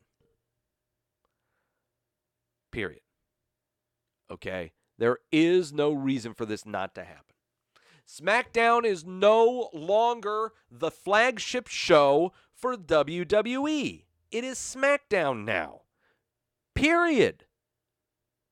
With how much Fox paid for this one show, USA didn't lose anything. Fox paid $3 billion for this show. Seriously. Why wouldn't she be on this show? SmackDown is the new flagship show. Period. This was all through the making of WWE's deal with ESPN nearly 7 to 8 years ago. It is coming to fruition. I am right now working on a massive research endeavor into WWE's financials and looking into how they got to this point. What did they invest in? How did they market themselves? How did all of this happen? It's not just from stuff that we're seeing on TV and seeing in print and seeing online. There's a lot more to it than this. Okay? But Ronda Rousey is one of the biggest reasons why WWE got this television deal with Fox in the first place. I sat here thinking about this pick going, am I doing Ronda Rousey or Becky Lynch? I thought about Becky Lynch going to SmackDown. But then I was thinking, wait a minute. When this deal was being done, who was the number one performer on WWE's roster? The one that got the most attention. Her. Ronda Rousey. You tell me you don't think they'd have her on there? You're high.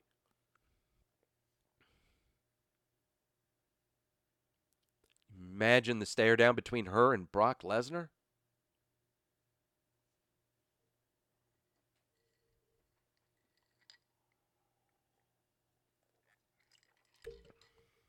I am saying it right now.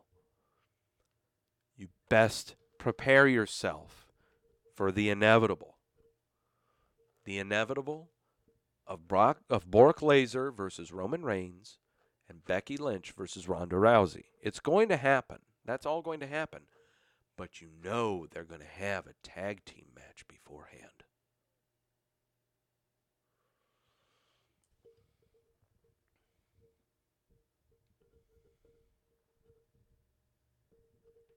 This isn't far-fetched, is it?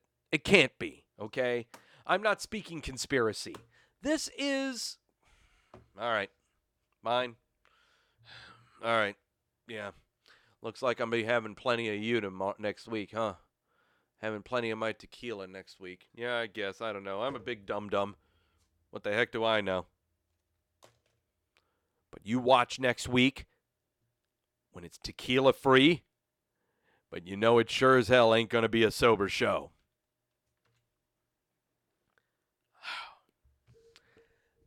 That's going to do it for Wrestleview Weekly this week. Oh, boy.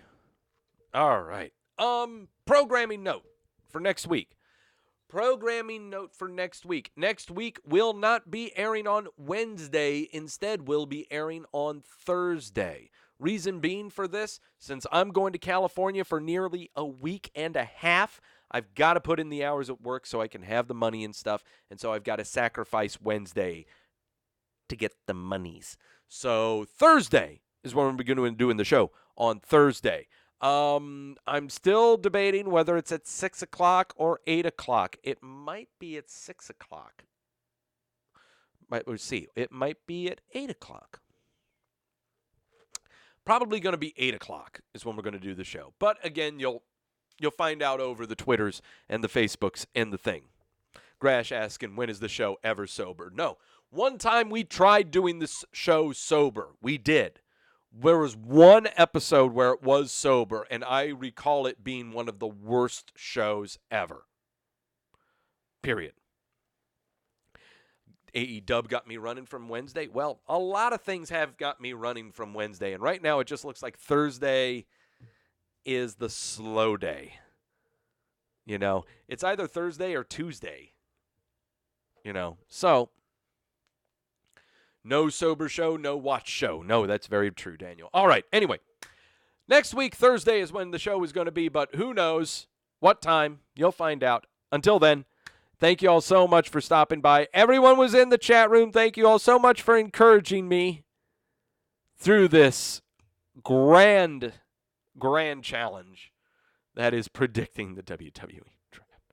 Your words of encouragement always help me in that, man, yeah, I'm going to get destroyed. Good night, Jamel. Good night, Jamel. Good night, Nafis. Good night, Quentin. Good night, Daniel. Good night, Grash. Good night, Gills. Good night, Kit. Good night, everyone else who's in there. Good night, Xantrix. Good night. Who else is in there? I got to say good night to you. Good night. Nighty-night moon. Nighty-night clock. Oh, night Mashoon. Night Nafis. I think I said you already, but if I haven't, I just did. All right. Thank you all so much for stopping by. See you next Thursday. And as always, know when you're being sold to.